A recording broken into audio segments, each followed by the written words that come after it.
Do you know the true story that inspired the creation of Super Mario? Ever heard of the original Mario that named the most famous game of all time? Super Mario Bros., which was already a unanimity in the games world, has now also become a big hit in the theaters. But behind every great success, there is always a great story. With the nosy big nose and mustache is no different. And hardly anyone knows the true story behind the Nintendo mascot. Over 40 years of the franchise's life, has sold over 681 million units. But that ends today, cause we will tell you absolutely everything behind the story that inspired the creation of Super Mario Bros., including its name, the beginning of everything. As every good story, we will start at the beginning of everything.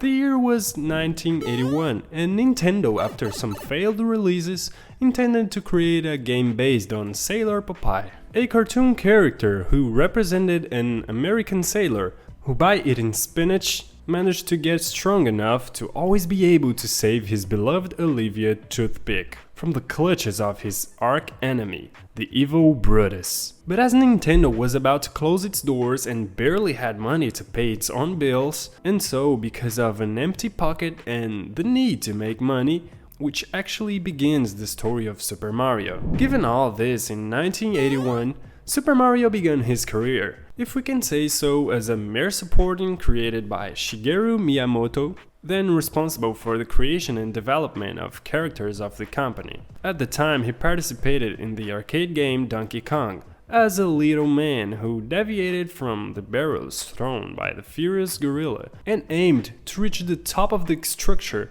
full of ramps and stairs. And at the time, the game was a success, which allowed Nintendo, a game company that was almost broken, to breathe a little more relieved. Important detail, actually there was a character, but he was neither Plumber nor Mario, to tell the truth.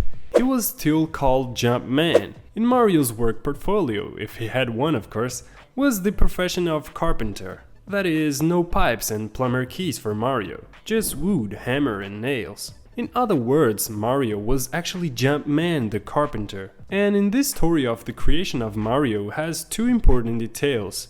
Jumpman's outfit that would become Mario was already red. But this happened for one reason only, so that the character's little arms could be seen as he walked and tried not to get hit by the barrels thrown by the Donkey Kong. The second detail is that he already had a hat that in the future would make much success as Cappy in the game Super Mario Odyssey, becoming even a playable character. The fact is that the hat was created for one reason. Nintendo did not have the money to invest in the graphics that would represent the character's hair. It was really broken. But relax, Nintendo, we understand you. And now we're gonna tell you how things started to change. As it managed to improve its billings as the game of Donkey Kong and Jumpman, Nintendo decided to take some more risks, and then Miyamoto released a new arcade game in 1983, but this time with the name Mario Bros. Already in this version Luigi appears, but originally there would not exist Luigi, but two Marios, but one with green clothes and another with red, in this case the original. But Nintendo decided it would be more interesting to have a sibling duo, and so two characters were born, Mario and Luigi. In fact, it was Minoru Arawaka, the president of Nintendo, named the mustachioed little man Mario. Now the question arises, after all, why did he choose the name Mario? This is a very interesting story that we will tell you now. But just so we know that you're enjoying knowing the origin of Mario Bros, comment below. #Mario Bros for us. To know that you're a fan of the Jumping Plumber too. The origin of the name Mario. So at the time, Nintendo only marketed arcades, which are those huge games that were in the old gaming houses and made the joy of our parents. And as you may have noticed, they are large, heavy and occupy a reasonable space. And since Nintendo's largest target market, which is a Japanese company, was the United States, it needed a warehouse to take its machines and leave them stored for later delivery to the cities of Uncle Sam's land. and the first deposit used by Japan's current gaming giant in the United States belonged to a man named Mario SEGALE. Mario is not Italian, but an Italian-American, for being the son of original Italians, but who had been born in the United States in Seattle. If you have ever watched The Godfather, you may have noticed that generally Italians value trust and family, but they can also be very energetic, and they don't like that nobody owes them money. As we told you, Nintendo was in the greatest complex difficulty, remember? For this reason, the rent of the warehouse, which was full of arcades that were with the sales stranded, and went through a process of reconfiguration to carry out the big launch of Donkey Kong, was delayed. But as it was a big launch to the American market, the president of Nintendo, Minoru Arawaka himself, was in the warehouse on a certain day, when the owner of the warehouse, Mario SEGALE himself, appeared, enraged to collect the rent. People who were present tell that the figure of an Italian with a pulled accent, with suspenders and mustache, entered the shed and began to shout at the president of Nintendo to receive the value they owed. The conversation was heated and striking.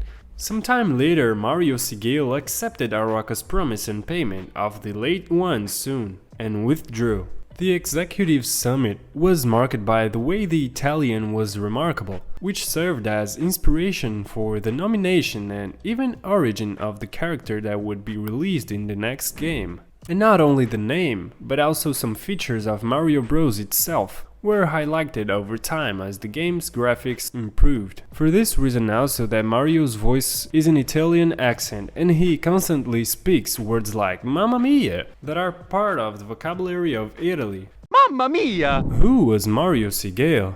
The truth is that the original Mario SEGALE was an extremely reserved person who, unfortunately, did not like to have his name associated with the game that his name inspired. This shows how he should be a little grumpy, very different from our Mario games. As we speak, Mario is the son of Italians and was born in Seattle in 1934.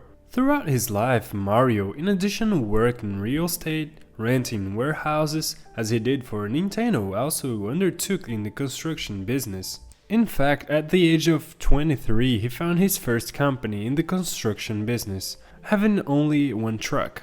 The same year, he married Donna, who would be his lifelong companion. They had 4 children and 9 grandchildren over time. Over the years, Mario and Donna managed to grow their company, called MA SEGALE Inc. It turned into a major contractor in the Seattle area. In addition to construction, SEGALE's company was also an asphalt company. Over time, his company has grown in size and growth, especially after the fight he had with Arakawa because of the late rents. Did only Arawaka get inspired that day, or did Mario himself also get some inspiration from the Japanese company? The fact is that after many years, Mario's company was sold for the trifle of $60 million.